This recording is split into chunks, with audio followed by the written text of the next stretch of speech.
International స్కూల్స్లో ఏ రకమైనటువంటి విద్యా బోధన చేస్తారో ఇంగ్లీష్ మీడియంతో సహా ఆ పాఠశాలలో ఉండేటువంటి అత్యున్నతమైనటువంటి సంపన్న వర్గాలు చదువుకునే పాఠశాలలో ఎటువంటి వసతులు ఉంటాయో ఆ వసతులు అన్నీ కూడా మనం కల్పించే యంగ్ ఇండియా ఇంటిగ్రేటెడ్ రెసిడెన్షియల్ స్కూల్లో మన పిల్లలు మేము అది మిస్ అయ్యామైనటువంటి భావం రాకుండా ఉండే విధంగా డిజైన్ చేయాలి. డిజైన్ చేసిన దానికి ఎంత ఖర్చు అయినా పెట్టి ఆ స్థాయిలోనే నిర్మించాలని ఆలోచన చేసినప్పుడు ఒక్కొక్క స్కూల్కి కనీసం 25 ఎకరాలు స్థలం తగ్గకుండా క్యాంపస్ని నిర్ణయం చేయటమే కాకుండా ఆ స్కూల్ నిర్మాణం కోసం 200 కోట్ల రూపాయలు అవుతాయనంటే చాలామంది ఆశ్చర్యపోయారు.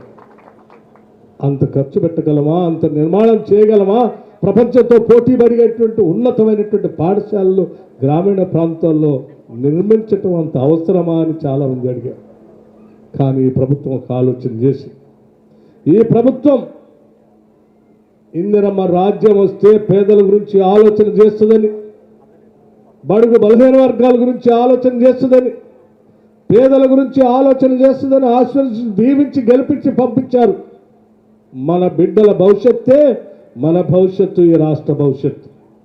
ఈరోజు వాళ్ళు చదువుకొని ఉన్నత స్థానంలో ప్రపంచంతో పోటీపడే స్థాయిలో విద్యాబుద్ధులు నేర్చుకుంటే, ఇంగ్లీష్ మీడియంతో నేర్చుకోగలిగితే రేపు వాళ్ళు ఈ ప్రపంచంలోనే అనేక సంస్థలకి సిఇఓలుగా లేకపోతే కలెక్టర్లుగా లేకపోతే రకరకాల ఉన్నత స్థానంలో చేరి ఆ స్థానం నుంచి ఈ తెలంగాణ ప్రాంతం కోసం అనేక రకాలైన ప్రణాళికలు తయారు చేస్తారు.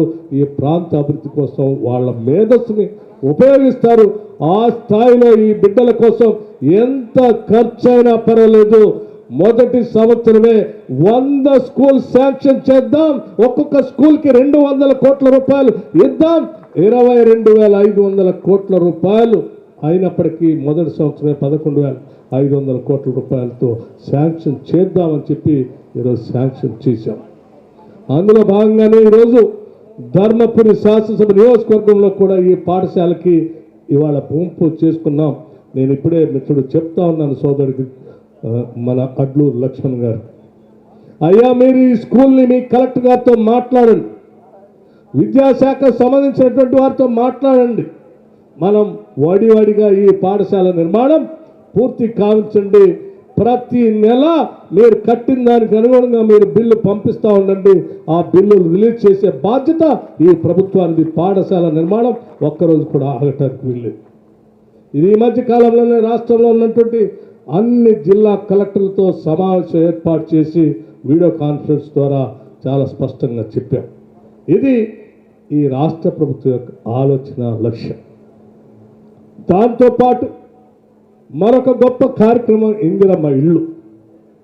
అందరికీ తెలియదు కాదు, పేదవాడు ఉండటానికి పనికొచ్చేటువంటి ఒక ఇల్లు, ఒక గూడు లేక ఇబ్బంది పడతా ఉంటే ఆత్మగౌరవంతో బతికేటువంటి ఆ కుటుంబానికి అనేక సందర్భాల్లో ఆ రోజుల్లో ఉమ్మడి రాష్ట్రంలోనే ఇందిరమ్మ ఇల్లు ఇచ్చాం. ఈ గది ఒక్కటే సరిపోదు, బిడ్డ వస్తే ఏడబడుకుంటాడో, గొర్రె వస్తే ఏడగట్టిస్తాం.